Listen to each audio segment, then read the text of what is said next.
Si tu souhaites me soutenir, n'hésite pas à t'abonner à la chaîne. Tu peux aussi activer la petite cloche, comme ça tu auras accès à toutes mes vidéos. Tu peux aussi me rejoindre sur Twitter et suivre quotidiennement mes analyses techniques. Je te mets tous les liens en description. Bonjour à tous, très content de te retrouver aujourd'hui pour une petite vidéo sur Bitcoin. On va faire son analyse technique. On va également faire un petit peu d'order flow pour voir un petit peu le sentiment de marché sur les niveaux actuels là. Et puis on ira checker le dollar index parce que tu sais que Bitcoin est fortement corrélé au dollar index. Et en ce moment, c'est un petit peu la boussole pour voir un petit peu dans quelle direction on pourrait partir, ok? Donc on va pas perdre de temps, on va commencer tout de suite. Donc je vais te retracer la trendline qu'on avait déjà tracée, tu la connais par cœur celle-ci. Également te retracer ce petit W qu'on a tracé hier, là, tu vois, on va le reprendre ici. Je vais te changer la couleur, je vais te mettre une couleur un petit peu foncée, voilà, du rouge. Donc tu vois, donc c'est plutôt positif, hein, on a vraiment pété cette structure-là, donc je te la redessine. Hein. On avait un petit W là, on est vraiment venu s'en extraire, ici autour des 67 000 $, donc ça c'est plutôt une bonne chose. On s'attendait à un retour sur la neckline en fait de ce W là, autour des 67 900, ce qu'on appelle un pullback en fait, donc on s'attend vraiment à un pullback. Pourquoi je m'attendais à un pullback? On en a parlé dans la vidéo d'hier, mais en fait ici on est vraiment dans une zone de résistance qui est très appréciée des traders pour instaurer une dynamique baissière. Quand tu prends ton Fibo, tu vois, je prends le top, je prends le bottom ici, je vais rétracter un petit peu. Ici, tu vois, on est vraiment dans une zone très importante, entre 78,6 et 61,8 de Fibonacci. Donc ici, c'est vraiment des zones qui sont très appréciées pour shorter le marché.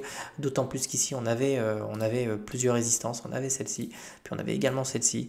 Donc l'une à 71 200 et puis celle-ci qui était autour des 69 900. Donc tu vois, on est vraiment comprimé entre ces deux résistances-là. Et pour le moment, on s'est rejeté. Je m'attendais à ce qu'on soit plus ou moins rejeté. Donc l'idée, c'est de revenir se poser sur le sur le pullback, excuse-moi, pour essayer de retrouver une dynamique haussière et puis retourner chercher la TH, ok? Idéalement, on aimerait vraiment voir quelque chose comme ça, donc un petit retour sur la neckline et puis ensuite aller chercher les liquidités un petit peu plus haut, d'autant plus que sur les niveaux là, je vais te les montrer, mais autour des 75 000, donc un petit peu au-dessus de l'ATH ici, on a vraiment, enfin le nouvel ATH hein, si je puis dire, ici tu as énormément de liquidités à venir aller chercher, donc ce serait quand même pas déconnant si on pouvait y retourner, ok. Si on retourne sur le pullback et qu'on le pète et qu'on repasse en dessous, on peut avoir le retour sur ce W là, cette petite structure là, donc autour des 65 500 $, on peut avoir un deuxième support, ok, au cas où. Hop, donc je vais te le mettre dessus. Donc ces deux zones là sont des zones clés, ok, qu'on ne devra pas péter. Si on vient péter cette zone là, alors il faudra s'attendre à revenir chercher plus bas, mais on n'est pas du tout là. Pour le moment, on est sur une alors si on revient intégrer là et qu'on revient péter celui-là et celui-là, c'est ce qu'on appelle un fake out, c'est à dire qu'on est venu s'extraire de ce W là et on l'a réintégré derrière. C'est des patterns qui sont plutôt bearish, ok.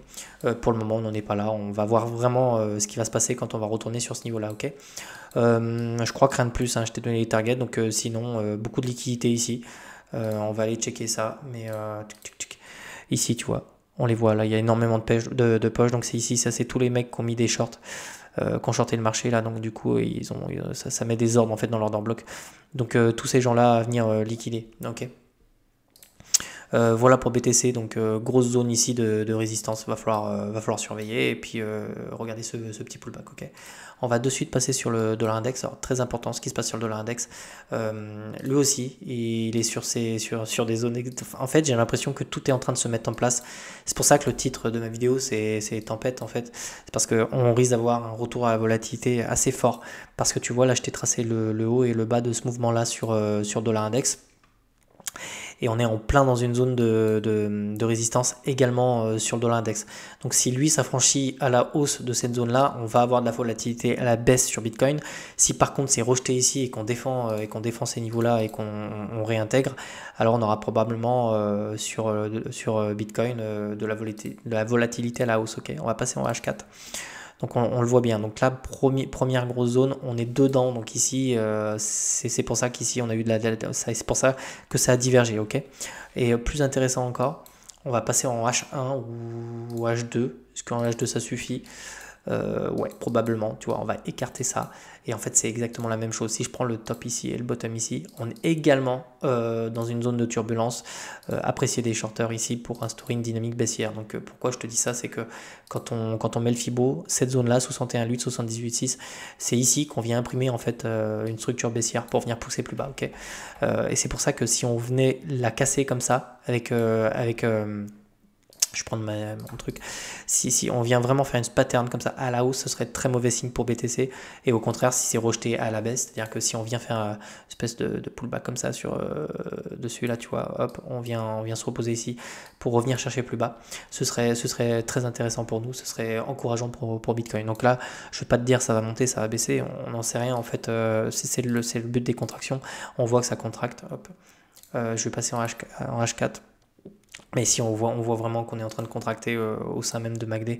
Donc ici, il faut s'attendre à ce qu'on ait un retour de la volatilité une fois qu'on aura résolu sur dollar index. Ok. Donc je vais virer tout ça. Donc tu comprends bien que c'est vraiment un moment clé. On est sur un moment clé sur les cryptos. Et on n'aimerait absolument pas voir. Ici, tu vois, idéalement, on aimerait vraiment voir un top. Tu vois ce que je veux dire?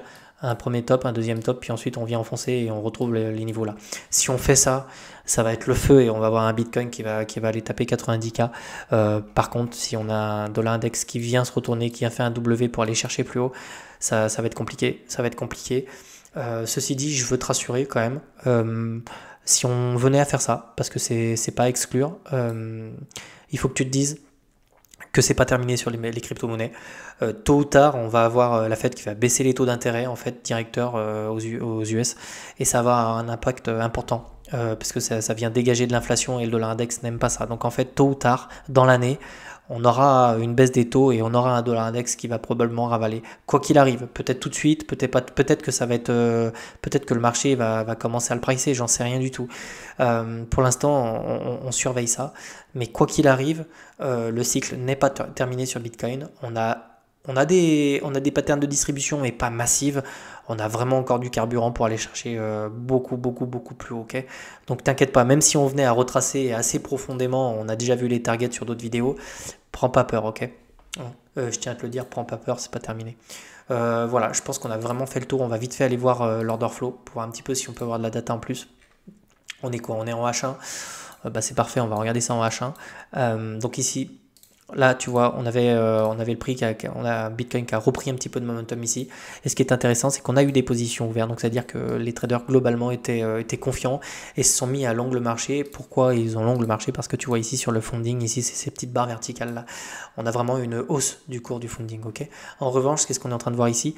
Sur les moindres petites baisses ici, on a des positions qui se clôturent. Ça m'étonnerait que ce soit des liquidations, là. Donc ils ont peur, en fait. Et ça, c'est plutôt bon signe pour Bitcoin. Ça veut dire qu'on est loin d'être dans un marché en excès. Les traders ont peur, ils clôturent assez rapidement leur position et ça c'est plutôt bon pour nous, d'accord. Rien de plus, tu vois, le funding qui baisse, ça c'est plutôt encourageant. On est loin d'être sur des niveaux, tu vois, on est loin d'être sur des niveaux totalement euphoriques ou d'excès comme on l'avait été ici. Donc rien d'alarmant au niveau du funding, ok. Et c'est pareil pour les alts, ça reprend un petit peu, mais ça reste très modéré, ok. Donc surveillons dollar index, surveillons Bitcoin. Je continuerai à mettre à jour tout ça. Tout ce qu'on veut voir, nous, c'est un double top ici pour aller enfoncer plus bas. Et ce serait très beau pour nous. Ce serait très bien, ok. J'espère que cette vidéo t'a plu. Si ça t'a plu, bah, tu t'abonnes, tu commentes, tu mets un petit pouce si ça te fait plaisir. Moi, en tout cas, ça va me faire plaisir. Et je te souhaite de passer une agréable journée. Je te dis à bientôt. Allez, ciao.